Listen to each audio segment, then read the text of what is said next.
Ya, tes tes. Bismillahirrahmanirrahim. Assalamualaikum warahmatullahi wabarakatuh. Ya, anak-anak, Waalaikumsalam. ya, kita ini ya, kita kemarin kan sudah ulangan harian, gitu ya.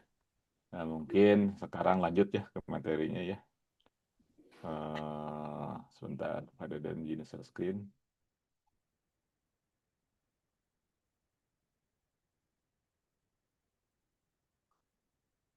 Materi terakhir kita bahas tentang ini ya, tentang penyebaran ya, penyebaran. eh, nah ini, bentar.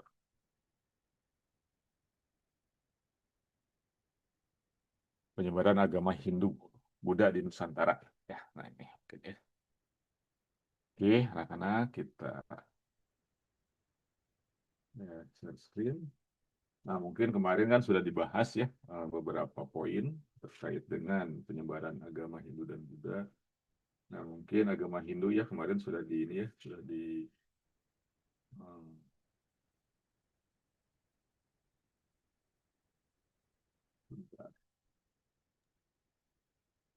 Belum ke share apa Deden? ya mau. Nah, Belum kelihatan. belum. Ini kurnal yang ini ya. Oke. Nggak kelihatan? Ya, udah. Nah, ini ya. Nah, ini kemarin kan bahas ini ya. Nah, Indonesia di masa lalu namanya Dipantara ya. Ada Nusantara, Jawa Dipa, Sababijah gitu ya. Kemudian Al-Jajair Al-Ahlul Jawa, negeri bawah angin gitu kan. Ini sudah dibahas ya. Kenapa disebut negeri bawah angin gitu ya. Nah, ini terus ada penyebaran ini wilayah Nusantara itu lewat perdagangan maritim ya ini. Apa itu agama Hindu dan Buddha. Terus kemudian ada ajarannya ya, ajarannya ada kitabnya 4 gitu ya. Pembawa ajarannya contohnya ada 3. Nah ini ya, agama Hindu menyebut Tuhan sebagai Brahman. Nah, Brahman itu ada dua, dua aspek, Nirguna Brahman yang dikenal, Saguna Brahman, Brahman yang dikenal. Nah, Saguna Brahman ini ada yang 3 disebut Trimurti ya, Dewa Wisnu, Dewa Siwa, Dewa Brahma. Nah ini kita sampai sini ya. Nah ini, nah, sekarang kita bahas yang ajaran agama Buddhanya. Nah jadi agama Hindu itu menyebut itunya sebagai Sanata Dharma, gitu ya. Sanata Dharma. Jadi agama Hindu itu Sanata Dharma, Dharma yang abadi ya artinya tuh. Sekarang agama Buddha. Agama Buddha. Nah, agama Buddha. Hmm. Apa itu Buddha? Nah, agama Buddha ya. Nah, ini pada dengan penerangan tentang hal ini sebentar, gitu ya. Nah, agama Buddha ini kalau secara ini berasal dari nama ininya Buddha, gitu ya. Nah, jadi kita kita bahas dari uh, definisi, ya. Definisi. Nah, jadi kalau kita lihat, gitu ya. Nah, ini agama Buddha. Salah.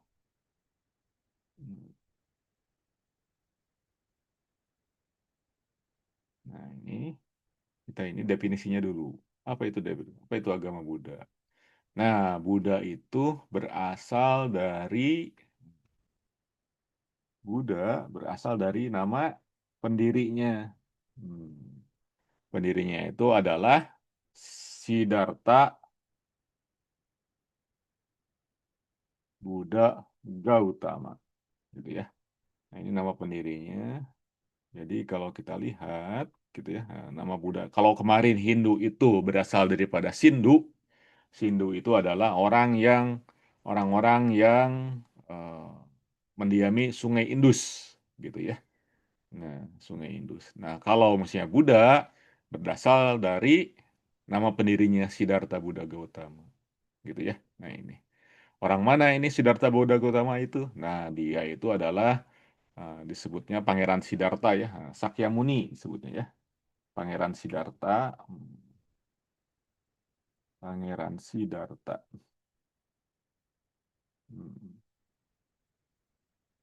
Atau kadang disebut sebagai Sakyamuni. Nah, ini pendirinya gitu ya.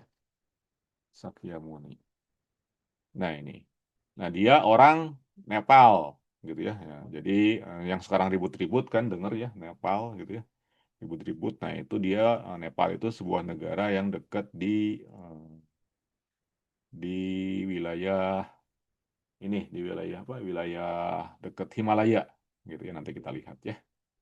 Ini. Nah, jadi Pangeran Siddhartha ini ya, Pangeran Siddhartha atau Sakyamuni. Nah, arti dari Buddha sendiri, arti Buddha, boleh dicatat ya anak-anak ya. Buddha artinya adalah yang tercerahkan. Hmm, yang tercerahkan gitu ya. Nah, yang tercerahkan. Jadi artinya itu adalah yang tercerahkan. Kita lihat ya. Kita lihat dari di Nepal itu sebelah mana. Ini sambil kalian lihat ya. Kira-kira Nepal itu di mana ya ininya. Nah, bentar kita share ya keseluruhan aja. Ini Zoom yang dua. Ini desktop aja. Ini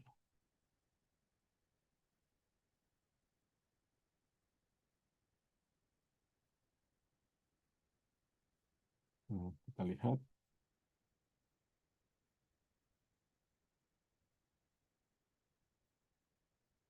Hmm, Lihat, nah, bumi kita ini kan. Nah, coba lihat. Nepal di mana Nepal? Gunung Himalaya di mana? Hmm? Dari sini ke mana? Ke atas ya. Nah, jadi ini Indonesia. Nah, ini Indonesia. Nah, ini India. Nah, ini India. Nah, ini Nepal. Nah, ini Gunung Himalaya di sini, ya. Nah, ini pegunungan Himalaya di sini ya. Nah, yang tertingginya itu kalau di bahasa Indonesia namanya Gauri Sangkar. Nah, ini Nepal. Nah, jadi di sekitar sini Buddha itu, ya. Nah, sekitar sini. Nah, ini ibu kota Nepal, Kathmandu. Nah, jadi kalau mau ke pegunungan Himalaya kalian mendaki berarti kita harus ke negara Nepal di sini, ya. Nah, ini.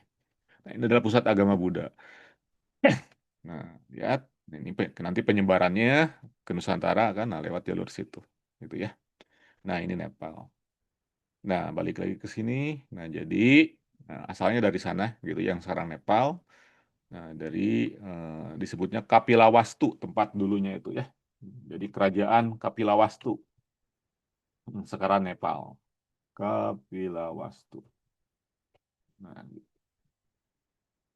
ya.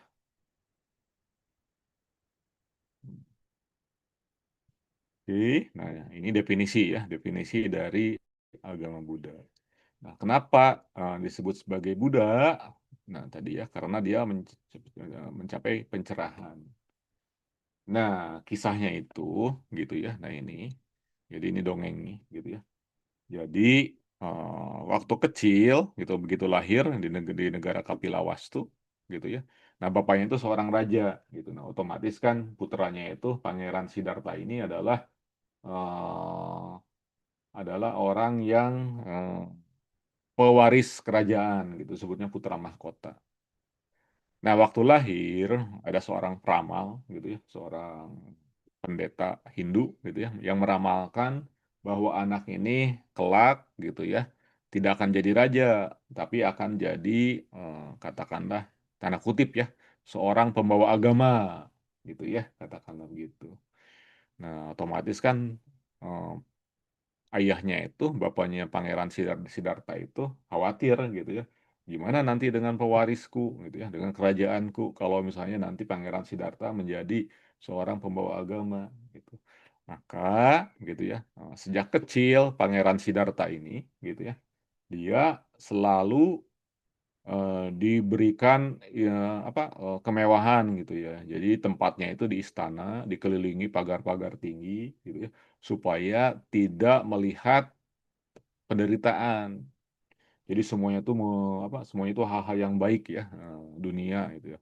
Jadi nggak boleh melihat orang sakit, nggak boleh melihat orang yang eh, tua, nggak boleh lihat orang yang mati gitu. Sejak kecil begitu. Jadi yang taunya itu adalah semuanya menyenangkan aja gitu, makanan banyak gitu ya, nah gitu. Sampai akhirnya Pangeran Siddhartha kemudian dewasa, menikah, punya anak satu ya, dengan Yasodhara kalau nggak salah. Nah, terus kemudian umur 29 tahun gitu ya, mulai bertanya gitu. Apa itu kehidupan? Ngapain saya gini-gini terus gitu ya. Ya. Nah, itu seperti itu. Nah, pertanyaan-pertanyaan itu pada akhirnya membuat penasaran, ada apa di balik tembok istana gitu ya. Nah, dia pengen tahu di balik tembok istana itu ada apa gitu ya. Nah, kemudian Pangeran Siddhartha ini menyelinap keluar istana gitu ya, meskipun sudah dicegah oleh para pengawalnya tetap aja menyelinap gitu ya keluar. Nah, di luar ternyata tidak seperti tidak seindah yang di dalam istana gitu ya. Ada kemiskinan gitu melihat gitu ya, rakyat-rakyat menderita gitu ya. Kemudian ada orang tua gitu ya. Serang yang dilihat tuh ada orang tua, terus ada yang sakit, terus kemudian bertanya, itu apa yang digotong gitu sampai dibakar. Orang Hindu kan dibakar ya, gitu ya. Nah, dibakar gitu. Oh, ternyata ada mati, ternyata ada kematian gitu. Nah, dari sana dia langsung ini kan langsung heran, kaget. Oh, ternyata kehidupan itu seperti itu gitu ya. Ada penderitaan gitu ya. Nah, jadi menganggap bahwa ada penderitaan ternyata gitu ya. Nah, seperti itu. Nah, ini yang kemudian ya, nah, dia pengen bertanya lebih lanjut, bagaimana caranya melepas penderitaan itu, gitu ya. Ya, jadi bagaimana melepas penderitaan itu. Nah, itu yang kemudian jadi pertanyaan dasar gitu ya, agama Buddha itu. Nah, kita ke ajaran. Nah, nah kemudian dari sana gitu ya, Pangeran Siddhartha itu pergi gitu ya, pergi mengelana gitu ya, sampai akhirnya eh, ketemu 4 pendeta Hindu gitu ya. Semacam Brahmana lah, petapa Hindu gitu ya. Nah, dia pengen diajarin bicara ke 4 petapa itu. Ya, ajari saya tentang kebenaran gitu, tentang bagaimana melepaskan dari penderitaan. Nah, ternyata begitu ini gitu ya, diajak meditasi yang bertapa gitu. Bertapanya ekstrim. Ekstrim sampai mau badannya udah kurus sampai mau meninggal gitu ya. Nah, itu Pangeran Siddhartha ini gitu ya. Nah, nah, ketika berada di ujung kematian ya udah ini eh, pengen pengen melepaskan penderitaan. Nah, dia berada di tepi sungai gitu ya. Nah, Pangeran Siddhartha itu bertapanya itu. Nah, tiba-tiba ada orang yang bawa rakit gitu ya, bawa rakit tepi sungai itu sedang menyeberang gitu ya. Nah, ada penumpangnya ngobrol gitu ya, gitu. Nah, salah satu itu bawa kecapi gitu ya, bawa kecapi. Nah, sedang sedang nyetem kalau istilahnya ya, nyetem kecapi. Kalau di kita kan nyetem gitar gitu ya. Nah, tiba-tiba putus gitu ya, putus. Nah, kata kata yang orang tuanya itu yang bawa rakitnya itu ke yang duduknya itu kan gini. Nah, itulah gitu ya tubuh manusia gitu. Manusia itu kalau kalau misalnya terlampau ditarik senarnya maka akan putus. Kalau terlampau longgar maka akan tidak berbunyi. Demikian juga dengan manusia gitu ya. Jadi harus pertengahan. Dari sana kemudian Pangeran Siddhartha dapat pencerahan. Oh, berarti menyiksa diri itu dengan bertapa ekstrim itu nggak akan dapat apa-apa. Nah, akhirnya dia kemudian mulai membersihkan diri, makan, nah kemudian pergi ke sebuah pohon namanya pohon Bodhi gitu ya. Nah, pohon Bodhi dari sana kemudian gitu ya. Nah, ada pohon Bodhi gitu ya. Nah, pohon Bodhi, nah dari sana kemudian mendapat pencerahan menjadi Buddha gitu ya. Dari Bodhi menjadi Buddha ya. Nah, itu. Nah, dari sana kemudian Pangeran Siddhartha ini menjadi Siddhartha Buddha Gautama, gitu ya. Nah, ini yang kemudian menyebarkan agama Buddha. Itu asal muasalnya, gitu ya. Nah, apa itu ajarannya? Nah, kita kita ini ya ajarannya, ajarannya. Nah, ajarannya itu, nah, ajaran Buddha. Kita bahas ajarannya. Nah, ajarannya itu pertama kita bicara dulu ada yang disebut dengan 4 kebenaran mulia. 4 kebenaran mulia. mulia. Nah, jadi ini ajaran, kalau kita bicara ajaran gitu ya. Yang pertama itu adalah 4 kebenaran mulia. Apa itu 4 kebenaran mulia? Ya, satu disebut sebagai duka. Nah, itu inti ajaran Buddha, bahwa hidup itu penderitaan. Hidup adalah penderitaan. Ya. Hmm. Jadi kalau kalian banyak galau gitu ya, kalau merasa hidup menderita, wah jadi agama Buddha tuh. Ya. Nah, dua, kemudian, nah untuk melepaskan penderitaan, penderitaan itu penyebabnya adalah samudaya. Nah, penyebab penderitaan adalah samudaya, karena adalah hawa nafsu. Karena hawa nafsu. Nah, jadi penderitaan itu karena kita punya hawa nafsu, gitu ya. Nah, punya keinginan, punya hawa nafsu, gitu. Nah, syaratnya untuk melepasnya, nah, maka disebut niroda. Nah, niroda. Nah, gitu ya. Nah, ini adalah nah, mengakhiri penderitaan, penderitaan. Gimana cara mengakhirinya? Dengan menghapus kemelekatan. Nah, kemelekatan. Ya, contoh kemelekatan misalnya gini ya. Nah, kalian misalnya punya apa ya? Punya punya pulpen bagus gitu ya, udah beli mahal misalnya pulpen yang terbuat dari katakanlah eh, keramik gitu ya, ada pulpen dari keramik atau misalnya apalah gitu ya, pulpen yang bagus banget udah beli mahal gitu ya. Nah, itu kan kalau kalian tuh udah seneng gitu, nulisnya bagus apa gitu ya. Nah, itu otomatis kan secara hati kan melekat ke pulpen itu gitu ya. Nah, gitu. Nah, tiba-tiba pulpennya jatuh, pecah gitu. Kan kalian sakit hati ya, menderita. Nah, itu contohnya. Gitu ya, sakit hati gitu. Jadi ketika misalnya kita melekat ke sebuah benda, ke orang misalnya gitu ya. Kalau anak muda mah bucin gitu ya. Gitu ya. Bucin udah bucin gitu ya. Nah, itu udah melekat gitu ya karena hawa nafsu. Nah, itu harus diakhiri dengan jangan sampai melekat gitu ya. Seperlunya saja, jangan terlampau bucin istilah anak muda sekarang ya. Gitu. Nah, kemudian jalan mengakhiri penderitaan disebut sebagai maga. Ya, penempuhan jalan, menempuh jalan.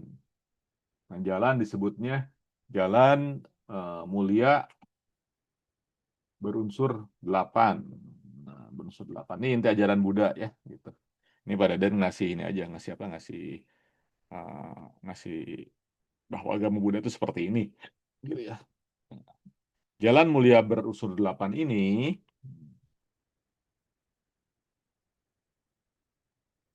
8 itu ada satu ya, pandangan benar.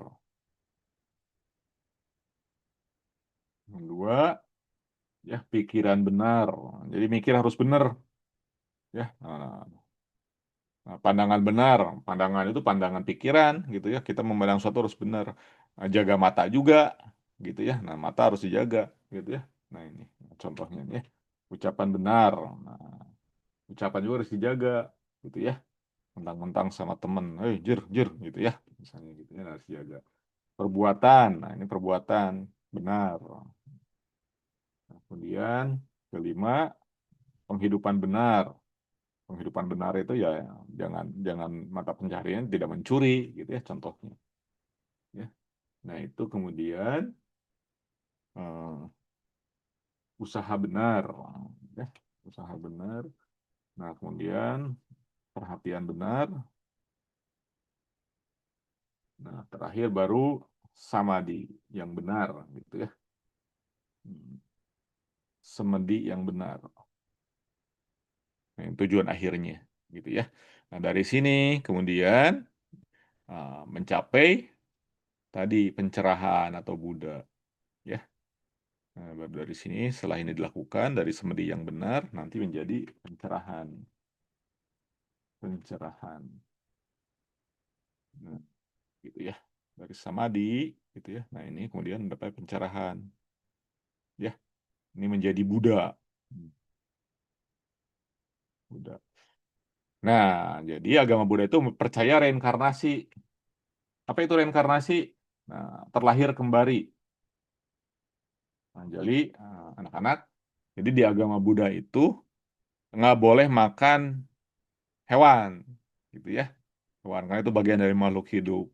Nah, percaya bahwa gitu ya, manusia itu kalau misalnya belum mencapai Buddha, nah belum tercerahkan ya. Nah, belum mencapai Buddha, nah pencerahan, nah maka dia akan lahir kembali ya menjadi anjing, menjadi orang lain itu orang reinkarnasi ya. Gitu. Jadi akan terus muter gitu ya selama dia belum tercerahkan gitu ya.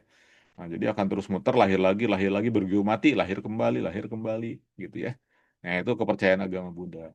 Makanya disebut sebagai reinkarnasi. Nah, orang yang menurut agama Buddha gitu ya. Nah, kita kadang-kadang misalnya tiba-tiba punya mimpi menjadi siapa gitu ya di masa lalu. Nah, itu adalah contoh tanda-tanda reinkarnasi, contohnya gitu. Itu menurut agama Buddha ya.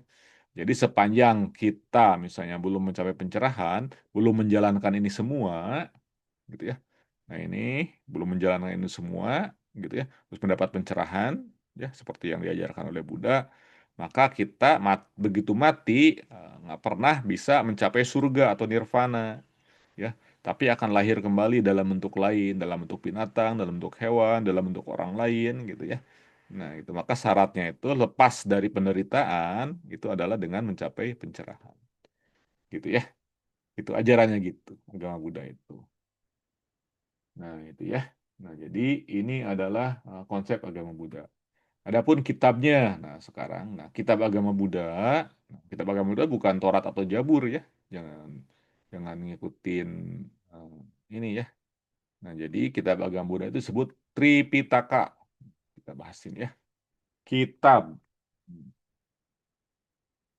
Jadi kitab agama Buddha ini ke sini kitabnya apa? Nah, disebut sebagai Tripitaka. Tripitaka itu disebutnya adalah tiga keranjang, ya. Adalah tiga keranjang artinya, ya, tiga keranjang. Nah, ini. Jadi Tripitaka itu tiga keranjang. Ada Vinaya Pitaka, ada ya Sutta Pitaka, ada Abhidhamma Pitaka. Tapi nggak usah dibahas ya, tapi cukup Tripitaka aja, gitu ya. Nah, ini adalah disebut sebagai, nah ini Tripitaka. Satu di ini ya. Hmm. Hmm. Ya, tiga keranjang. Ini adalah kitabnya. Jadi kitab agama Buddha ini, ya. Kitabnya Tripitaka. Nah, gitu. Nah, ini adalah konsep ajaran agama Buddha. Gitu. Nah, sekarang kalau kita lihat kembali lagi, gitu ya. Nah, agama Buddha ini kemudian, gitu ya, menyebar, ada periodisasinya, gitu ya. Ada periodisasinya. Jadi kita bicara periodisasi agama Buddha, ya, di bawahnya. Nah, ada periodisasi. Jadi setelah yang tadi, ada periodisasi di sini ya. Nah, jadi ada periode-periode agama Buddha. Nah, ya. Yang pertama adalah sini periodisasinya itu kita sebut sebagai masa awal. Ini adalah abad ke-5 sebelum Masehi, SM ya, sebelum Masehi. Kalian kan udah ngajarin ya, apa itu Masehi, apa itu sebelum Masehi, gitu ya. Nah, kemudian masa penyebaran awal. Ini dari abad ke-5 sebelum Masehi, SM, sampai dengan 3 sebelum Masehi. Ya. Nah, ketiga, ini disebut sebagai masa perkembangan Mahayana. Nah, ada aliran Mahayana. Jadi Buddha itu ada 3 aliran, abad ke-1 Masehi.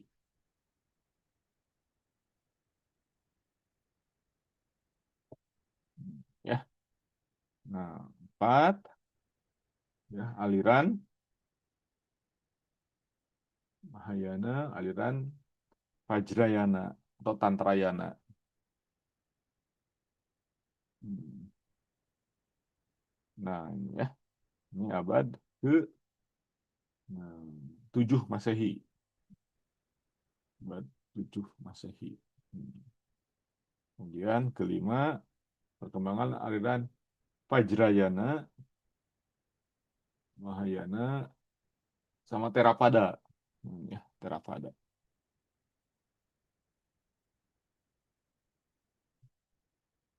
Oh, Mahayana abad ke-1. Theravada. Oh, Theravada di sini ya. Nah, pada dan ini. Salah dikit. Ini 4, ini 5. Theravada di awal harusnya. Nah, ini ya. Nah, ini 3. Nah, ini. 3 adalah Theravada. Hmm. Jadi yang pertama itu adalah Theravada dulu. Atau kadang-kadang disebut Hinayana. Theravada. Hinayana. Hinayana. Nah, ini adalah abad ke-3 Masehi ya. Jadi yang pertama itu adalah Hinayana dulu. Sebelum Masehi. Nah, ini ya masa penyebaran. Jadi ada Theravada, Hinayana, Mahayana. Hinayana itu kendaraan kecil. Ya, ini artinya kendaraan kecil. Hinayana artinya adalah kendaraan kecil. Nah, ini ya. Nah, jadi artinya itu adalah kendaraan kecil. Nah, Mahayana artinya kendaraan besar. Ya. Nah, Tantrayana, Vajrayana ini Tantra, gitu ya. Nah, ini kadang-kadang disebut sebagai eh, terpengaruh oleh agama Hindu. Nah, yang Tantrayana ini contohnya. Nah, kalau yang Tantrayana ini contohnya adalah di Tantrayana itu Tibet. Ini contohnya Tibet ya. Contoh di Tibet. Yang ada Dalai Lama kalau kalian ya. Nah, ingat ada sebut ada Dalai Lama. Nah, kalau Mahayana ini contohnya Shaolin ya. Kalau kalian kuil Shaolin, Zen gitu ya. Nah, ini Zen. Zen di Jepang, Shaolin. Kalau Shaolin itu kan agama Buddha. Nah, itu Mahayana alirannya ya. Nah, gitu. Jadi kurang lebih begitu. Nah, nah, jadi itu ya yang apa anak-anak ya pengenalan agama Buddha. Terus bagaimana nyebar ke Nusantara gitu ya. Nah, ini mungkin yang akan kita lihat ya di nah, sebentar nah, ini ya. Penyebaran agama Buddha ini gitu ya. Hmm. Nah, dari gambar pas. Nah, jadi agama Buddha ini nyebar gitu ya. Nah, melewati 2 jalur ya. Melewati 2 jalur.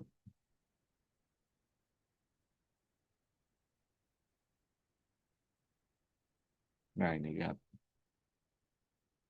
Nah, jalur pertama ya. Nah, ini anak-anak. Nah, ini jalur pertama katakanlah yang ini nih.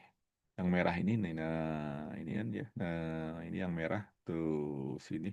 Ini disebut sebagai jalur darat, jalan sutra darat ya. Nah, jadi ada jalur sutra. Hmm, jalur sutra. Apa itu jalur sutra? Coba. Apa maksud jalur sutra? Coba ada dia nanya ke Marga Mulia. Apa itu jalur sutra? Yuk, Marga Mulia siapa? Apa itu jalur sutra? Hmm? Jalur sutra apa? Coba Marga Mulia. Hmm? Oh, ke depan. Oh, ada dan. Gimana, gimana, gimana? Satu orang. Citra, mana Citra? Citra, Citra, sok ke depan. Apa jalur sutra? Mana Citra? Rute perdagangan kuno. Iya, betul. Apa yang didagangkan?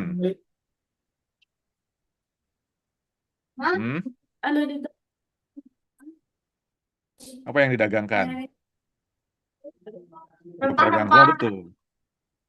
Hah? Sutra. Pertama yang paling ini karena disebut jalur sutra, ya yang diperdagangkan adalah sutra di Cina, ya. Gitu. Nah, jalur sutra itu yang diperdagangkan adalah sutra. Nah, ini ya jalur sutra. Nah, di sini. Nah, jadi nyebarnya itu dari mulai tadi kan ya, dari Nepal. Nah, itu kan melewati jalur darat. Nah, gitu ya. Nah, ini adalah Mahayana gitu ya. Nah, jadi jalur Mahayana. Makanya di sini kan banyak Shaolin kan di Cina, gitu kan. Nah, langsung ke Jepang namanya Zen gitu ya. Nah, ini. Jadi Mahayana yang paling banyak agama Buddha ya, aliran Mahayana paling banyak. Mahayana, Maha besar. Mahayana berarti kendaraan besar. Nah, ya Mahayana ini. Nah, ini.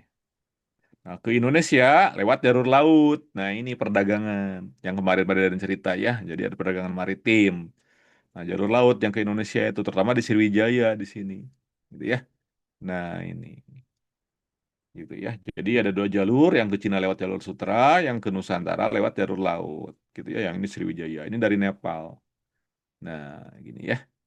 Nah, ini ada disebut sebagai Nalanda. Nah, ini Nalanda ya, di sini Nalanda. Gitu ya. Hmm. Oke, nah ini kemudian dari sini, nah Theravada yang hijau, ya ini Theravada sedikit gitu ya, Theravada sedikit. Nah, yang Vajrayana atau Tantra itu ada di Tibet. Nah, di sini ya, ke Tibet. Nah, ini Tibet. Ya, nah ini. Nah, ini Tibet. Nah, nih Tibet. Nah, ini. Jadi berkembang di Tibet. Ya, Tibet. Jadi sekarang Tibet itu pusat aliran Vajrayana eh, Tantra gitu ya di sini. Nah, di Cina, Shaolin sampai Zen itu Mahayana gitu ya. Nah, Theravada mungkin sekitar Kamboja, Thailand sedikit. Di Indonesia hampir nggak ada ya yang Hinayana atau Theravada gitu ya. Theravada atau Hinayana, kendaraan kecil gitu ya. Nah, itu ya anak-anak. Nah, kita balik lagi. Nah, jadi gitu penyebarannya. Jadi yang ke Nusantara itu lewat jalur laut. Nah, di sini ada dua aliran, Tantra dan Mahayana yang berkembang ini kan nih. Gitu ya. Nah, di sini Tantra dan Mahayana. Di sini. Nah, contohnya yaitu candi itu ya, Candi Borobudur, Pawon, Mendut gitu ya. Nah, itu kan candinya Buddha. Ya, itu. Nah, di sini ada Candi Muara Takus gitu ya di Sriwijaya. Nah, ini mungkin nanti kita lihat ya kerajaan-kerajaan Nusantara. Nah, aliran Buddha seperti itu. Nah, terus kemudian gitu ya nanti gitu ya. Nah, di Cina ini gitu ya ada yang disebut dengan aliran apa? Aliran Shaolin gitu ya, dibawa oleh Bodhidharma. Nah, ada patriahnya gitu ya. Nah, jadi patriah hmm,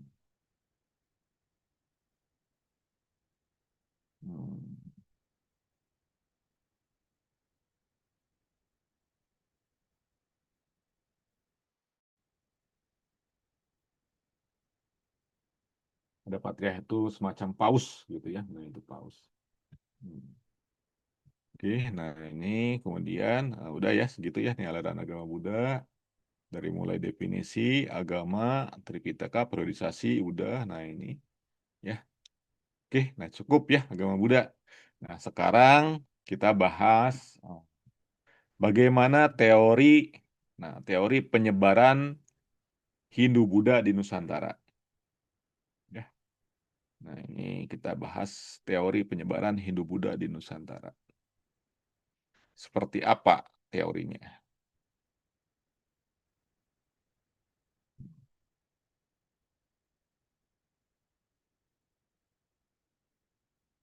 Nah sebelum ke sana, nah, pada dulu kemudian ada yang lupa.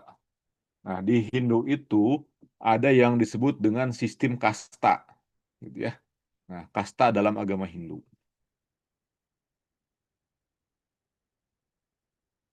Hindu.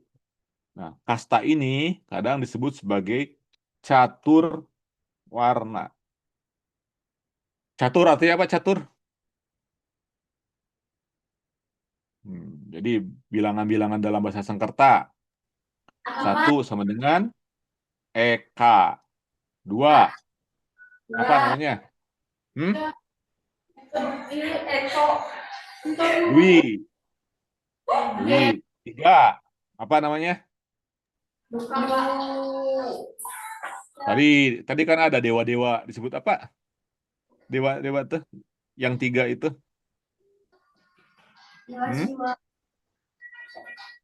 Ada tadi. Nah, mana? Nah, ini jangan lupa apa jadinya? Tri, gitu kan? Nah, ini kan Trimur itu kan 3. Nah, ya. Nah, berarti 3 apa 3? Tri. 4, catur. Gitu ya. 5 apa? Panca. Gitu ya. 6 6 yang tahu 6?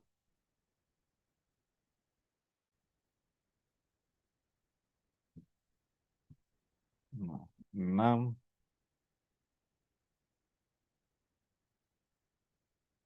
6 disebut sebagai sat. 7 7 Sabta siaga, Sabta marga, itu kan ada ya. 8 Asta, Asta Brata, gitu kan. Asta Yoga, ya, Asta Wunga Yoga, 8 jalan yoga, gitu ya. 9 Nawa Cita, 9 cita-cita, gitu ya. 10 Dasa Dharma Pramuka, 10 kan. Nah, itu ya. Nah, ini. Jadi catur warna itu adalah 4 warna dalam agama Hindu. Apa aja? 1, Brahmana. 2, Satria. 3,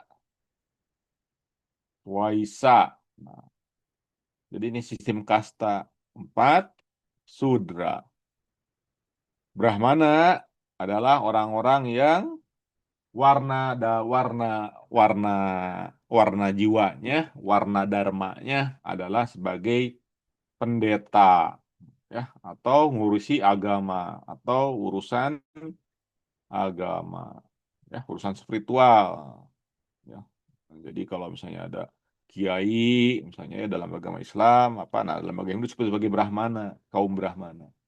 Kesatria urusannya apa? Pemerintahan atau umaro, ya. Nah, dalam bahasa Arab atau raja, nah, ya, itu disebut satria, ya. Itu kalau warna warna itu kan disebut catur kan, ada 4 warna. Kalau warna jiwanya adalah raja. Waisa, Waisa itu pedagang. Kalau warna jiwanya tukang dagang atau bisnis, gitu ya. Nah, 4 petani, ya, eh, tukang, ya, misalnya ini buruh, gitu ya. Nah, ini kalau warna warna jiwanya adalah di kerajinan tangan, gitu ya. Jadi pakai tangan. Waisa kan bisnis, gitu ya. Nah, dia di pedagang, gitu ya. Satria pemerintahan. Nah itu adalah caturana dalam agama Hindu, gitu ya. Ini anak-anak. Nah, jadi dalam agama Hindu, balik lagi sedikit ke agama Hindu, dikenal sistem kasta, ya, yang itu. Jadi kalau orang misalnya lahir sebagai Brahmana, gitu ya, dalam keluarga Brahmana maka anaknya sebagai Brahman, gitu ya, seperti itu. Nah, teori penyebaran agama Hindu dan Buddha mengikuti teori itu, gitu ya. Jadi ada 4 teori. 1, teori disebutnya teori Brahmana. Nah, apa itu teorinya? Jadi penyebaran agama Buddha, Hindu dan Buddha, gitu ya. Itu tuh, ya, itu tuh disebarkan oleh orang-orang Brahmana, gitu, yang kasta Brahmana. Nah, jadi teorinya itu diinikan apa dibawa diinikan oleh seorang Belanda, ya namanya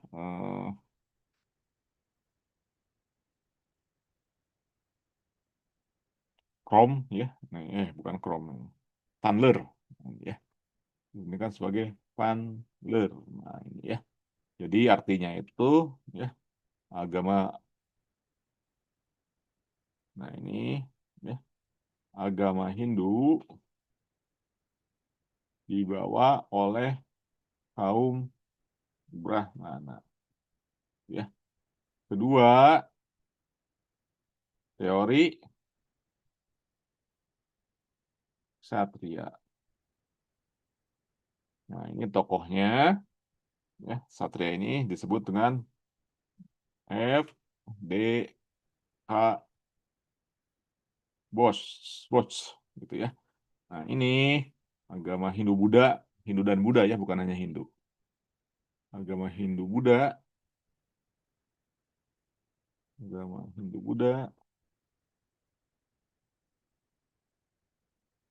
dibawa oleh para satria, para raja, gitu ya.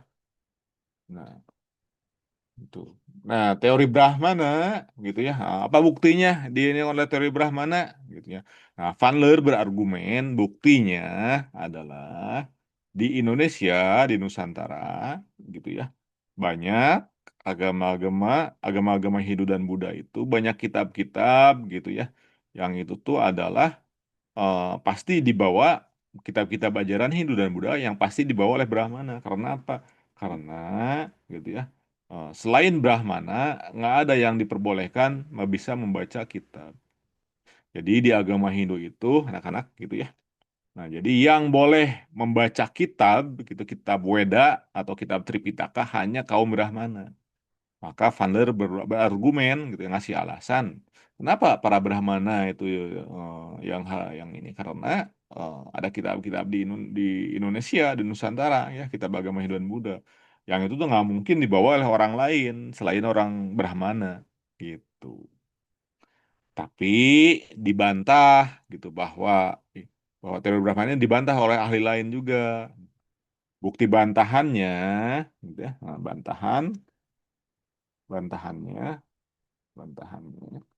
karena kaum Brahmana, eh, Brahmana nggak mungkin ke Indonesia karena kaum Brahmana itu dilarang nyebrang laut, ya, dilarang berlayar. Jadi kaum Brahmana itu nggak boleh berlayar, gitu ya. Nah, ini bantahannya, gitu ya. Nah, sekarang ke Satria. Teori Satria, agama Hindu oleh di Hindu dan Buddha, gitu ya. Buktinya apa? Nah, buktinya banyak kerajaan-kerajaan Hindu dan Buddha di Nusantara, gitu kan, ada kerajaan-kerajaannya. Nggak mungkin itu utuh didirikan oleh Brahmana atau selain Satria, gitu ya. Buktinya itu. Nah, jadi ada buktinya itu ada banyak kerajaan, ya. Tapi dibantah juga. Nah, dibantah. Bantahannya apa? Nah, lima kerajaan. Kalau misalnya dibawa oleh para raja, pasti ada peperangan karena perluasan wilayah itu kan dari para raja, pasti ada peperangan, gitu ya. Itu nggak mungkin karena tidak tercatat ada penaklukan. Raja raja dari Jadi raja dari jenisnya nggak tercatat penaklukan penaklukan wilayah Nusantara, tidak tercatat adalah penaklukan raja-raja India, ya, di Indonesia. Nggak ada catatannya, gitu, ditaklukkan oleh Raja India, nggak ada, gitu ya. Bantahannya gitu. Nah, ini bantahan. Kemudian nomor 3, gitu kan. Nah, teori Satria adalah teori Waisa. Tadi, ya, Waisa itu para pedagang. Nah, ini diinikan oleh Krom, ya, ini kan orang Belanda juga, ya. Jadi Bos, Van Leer, Krom itu orang Belanda. Nah, ini karena apa? Karena, nah ini Krom itu berargumen, gitu ya. Nah, apa Hindu dan Buddha Indonesia jalur perdagangan laut, gitu ya. Nah, jalur perdagangan laut pasti yang membawa apa? Yang membawanya orang-orang pedagang dong, gitu ya, gitu. Nah, kata Krom gitu ya. Nah, tapi dibantah. Nah, bantahannya adalah gitu ya. Nah, bantahannya, kalau Indonesia jalur perdagangan laut dibawa oleh para pedagang, kerajaan-kerajaan itu pasti di pelabuhan-pelabuhan, ya, di pinggir-pinggir laut. Dibantahnya begitu. Faktanya banyak kerajaan di pedalaman, jadi bukan di pinggir laut.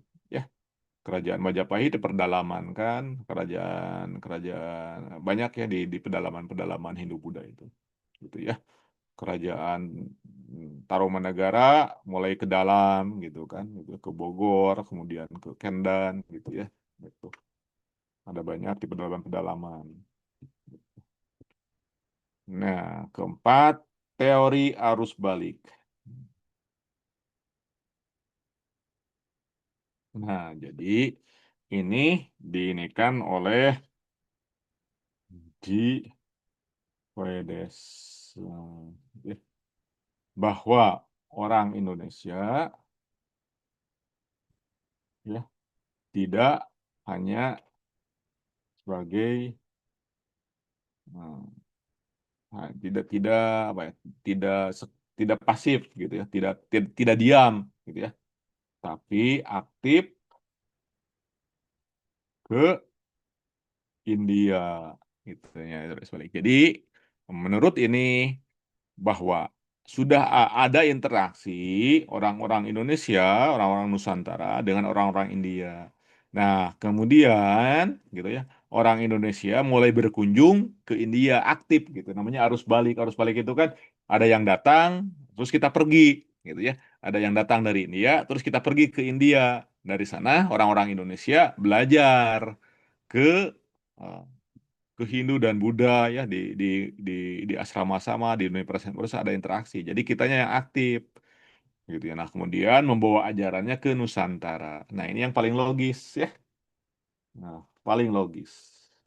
Karena apa? Karena ada bukti, ada banyak bukti, hmm, bukti kunjungan orang-orang Indonesia ya di kerajaan India.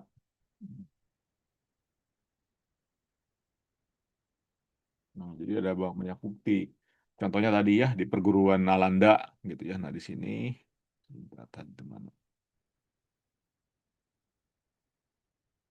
Nah, ini. Nah, ini jadi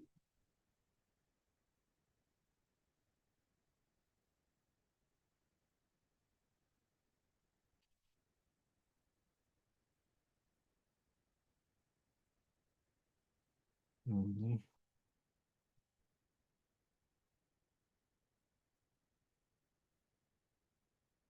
Nah, nah ini pusat pusat pusat universitas sekitar sini gitu ya. Nah, ini. Nah, ini banyak dikunjungi orang banyak prasasti-prasasti kunjungan ke orang Indonesia ke sini ya di Nalanda di sana. Jalurnya lewat mana? Nah, jalurnya lewat sungai gitu ya. Sungai Bengali. Nah, dari sini. Jadi, kalau misalnya mau ini dari Nusantara itu dia dari sini berkunjung ke sana. Gitu ya. Nah, situ. Nah, dari sini lewat kapal besar, nah kemudian dari ini berkunjung ke sana. Coba pakai ini ya. Pakai ini nih.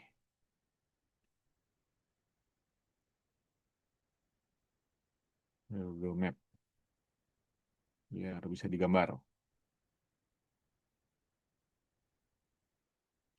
Contohnya itu adalah interaksi Sriwijaya dan perguruan tinggi Nalada.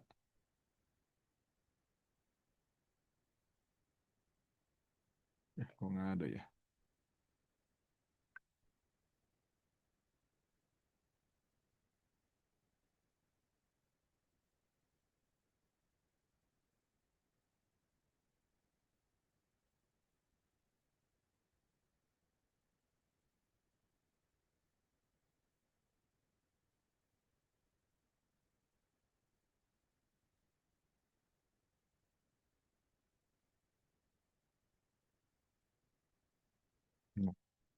Coba kita lihat.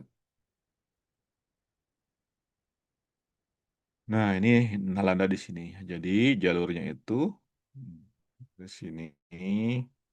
Nah, ya, ini Sriwijaya di sini kan. Nah, di sini ada juga gitu ya. Nah, di sini jalurnya lewat jalur laut. Tet, sini ya. Dari sini pakai kapal kecil, ya, pakai kapal kecil, melewati sungai ini ya, situ. Ya, kapal kecil. Ini ada sungai, sungai besar gitu ya ke sana. Gitu. Nah, itu ya. Dari sini. Ini kapal-kapal besar, nah, baru sampai sini. Nah, ini ada Nalanda di sini ya. Yang di sini perguruan asrama. Nah, ini banyak bukti-bukti kedatangan orang Indonesia, gitu ya. Nah, itu sebetulnya teori arus balik, gitu ya.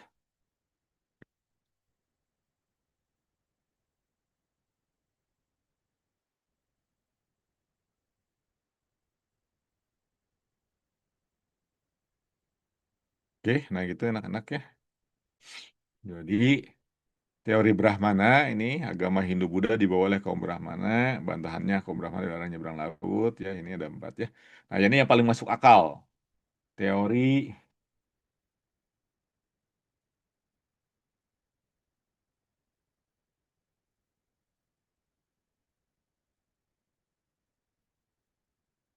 gitu ya. Nah, ini teori arus balik. Itu ya, gitu. Nah, ini adalah nah, ya. Oke, gitu ya, anak-anak ya. Nah, itu adalah teori kedatangan orang-orang eh, apa ajaran Hindu dan Buddha ke Nusantara ada 4 teori. Punten Mbak Novi, ini sampai jam berapa? Saya lebih takut kelewat. Kita sampai 9.30, Pak Deden. Oh, 9.30 ya. Berarti sebentar lagi ya. Oke.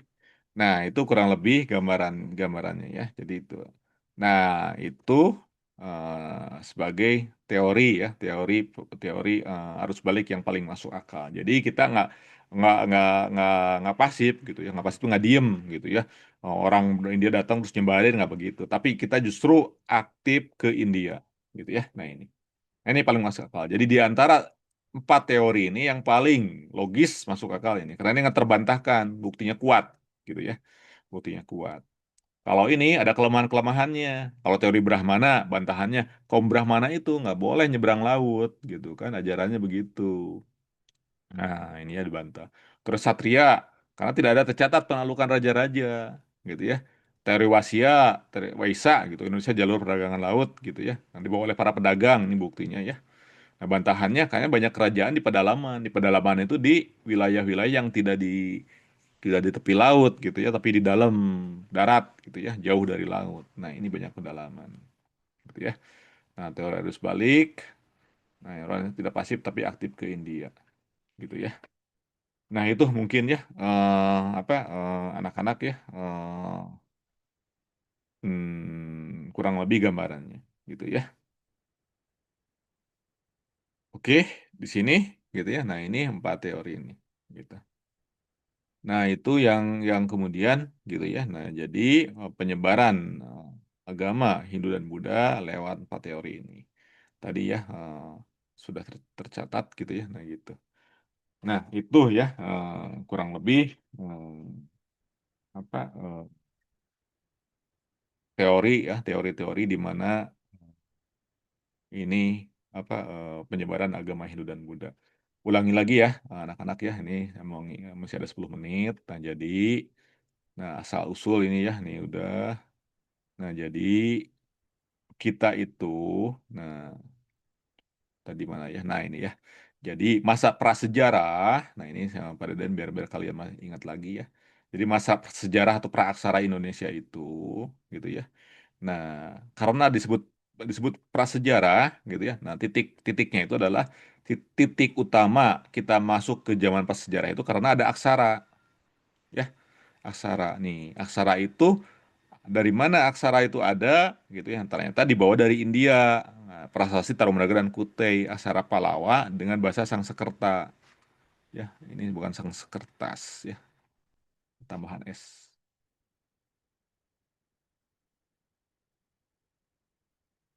Gitu ya.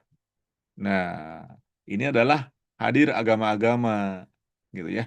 Agama-agama. Agama yang pertama datang ke Nusantara adalah Hindu dan Buddha. Itu membawa aksara Palawa gitu ya. Nah, gitu. Nah, ini kemarin kan ciri Homo sapien gitu. Nah, Homo sapien manusia gitu kan ada mengenal bahasa, mengenal sendi, mengenal menyembah. Nah, kalau zaman prasejarah, nah penyembahannya itu dengan animisme dan dinamisme. Ini sebelum ada agama, ya. Nah, begitu ada agama, nah yang disebut agama itu ada tiga, ada empat cirinya. Mengajarkan tauhid, ada Tuhan, ya di agama Hindu namanya Tuhannya Brahman, ya Brahman, gitu ya, Brahman, gitu ya. Ada Brahma, ada Brahman, ada Brahmana. Nah, terus bedain. Kalau Brahma itu Dewa Brahma, kalau Brahmana itu Tuhan, kalau Brahmana itu pendeta, gitu ya. Nah, ada Brahma, ada Brahman, ada. Nah, kalau Brahma itu Dewa Dewa Pencipta, hmm, ini, Pencipta. Kalau Brahman itu adalah Tuhan dalam bahasa Sanskerta. Nah, terus kemudian kalau Brahmana artinya adalah pendeta, gitu ya. Jadi ini tauhid, nah ini ya mengajarkan adanya tentang dewa pencipta Tuhannya. Terus ada pembawa ajaran Rasul dan Nabi, kemudian ada ajaran atau kitab suci. Nah, karena ada kitab suci inilah kita jadi mengenal karena ini dituliskan aksara, ya. Jadi ini, jadi kehadiran agama di Nusantara ya menandai adanya zaman aksara gitu karena ada kitab suci makanya kita mengenal menulis gitu ya. Nah, terus syarat agama itu ada syarat atau ritual tata cara ibadah. Nah, ibadah-ibadahnya dari di mana aja tadi ya. Ada kalau misalnya Hindu dan Buddha itu ada yang kuilnya, candi-candinya gitu kan ya. Itu tempatnya ada ritualnya tata cara ibadahnya. Itu ajarannya yang tadi ya, yang kemarin Hindu dan Buddha, yang Buddha tadi itu ya eh, ada empat kebenaran mulia, terus kemudian mulia jalur mulia berunsur delapan gitu kan dari mulai berpikir benar sampai samadhi ya gitu. Nah itu adalah ritualnya atau tata caranya. Nah jadi dengan adanya kitab suci ini kita menjadi adanya aksara gitu ya. Nah jadi kita masuk ke zaman aksara ditandai dengan adanya kehadiran agama-agama. Nah agama itu fitrah ya fitrah manusia ya. Kalau sebelum ada agama, kita menyembahnya itu masih menduga-duga, ya menduga-duga, animisme dinamisme gitu kan. Sama halnya seperti perjalanan Nabi Ibrahim kan masih menduga-duga. Oh, Tuhan itu bulan, oh Tuhan itu matahari kan menduga-duga. Nah, animisme dinamisme itu seperti itu. Oh, Tuhannya gunung gitu. Oh, Tuhannya nah gitu. Tapi begitu ada wahyu, nah mulai ada hadir agama. Nah, mulai Tuhannya itu dikenali. Kalau di Islam sebagai Allah, gitu kan. Nah, di agama-agama lain ada penyebutannya. Nah, jadi itu mengenal tauhid. Tauhid itu adalah Tuhannya, bukan suatu yang apa ya, suatu yang di dunia, gitu ya. Ya, tauhid itu ya. Nah, kan ada kalau di pesantren kan belajar ya wujud ki dambako kan gitu ya. Nah, wujud itu ada Tuhan itu, tapi dia tidak seperti manusia. Laisa kamislihi sayun. Laisa apa? Qiyamuhu binafsihi gitu kan ada qiyamuhu binafsihi gitu kan ada. Nah, mungkin nanti belajar ya di agama di pesantren gitu ya nah kayak gitu. Sifat-sifat gitu ya itu tauhid. Nah, masing-masing agama mengajarkan tauhid sebenarnya gitu ya. Nah, terus ada pembawa agamanya, rasulnya. Nah, tadi Hindu dan Buddha, kalau di Hindu itu ada resi Vyasa, ada resi Valmiki, ada Krishna, gitu ya. Nah, ada beberapa ya. Nah, kalau di Buddha, tadi Sang Siddhartha Buddha Gautama. Kalau di Islam, Rasulullah Muhammad SAW. Nah, terus ada ajarannya kitab suci, ya. Nah, ini yang mendait zaman aksara, gitu ya. Nah, ini mengulang. Oke, gitu ya, anak-anak. Nah, gitu. Sampai sini ada yang nanya pertanyaan?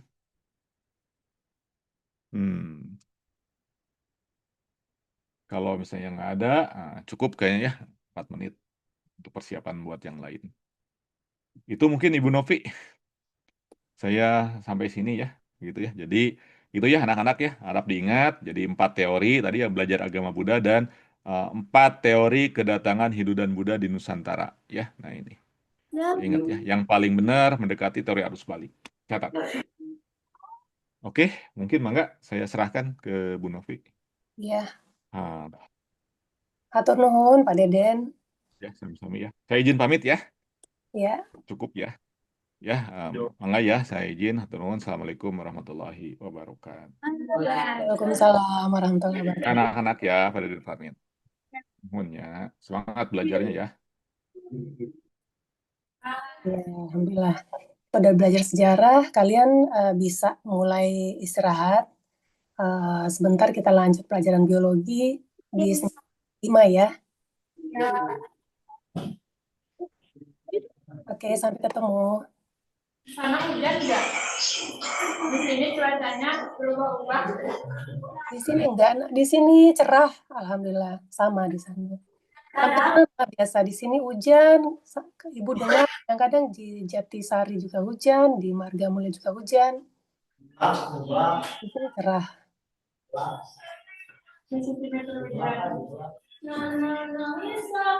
Oke, ketemu 945 ya.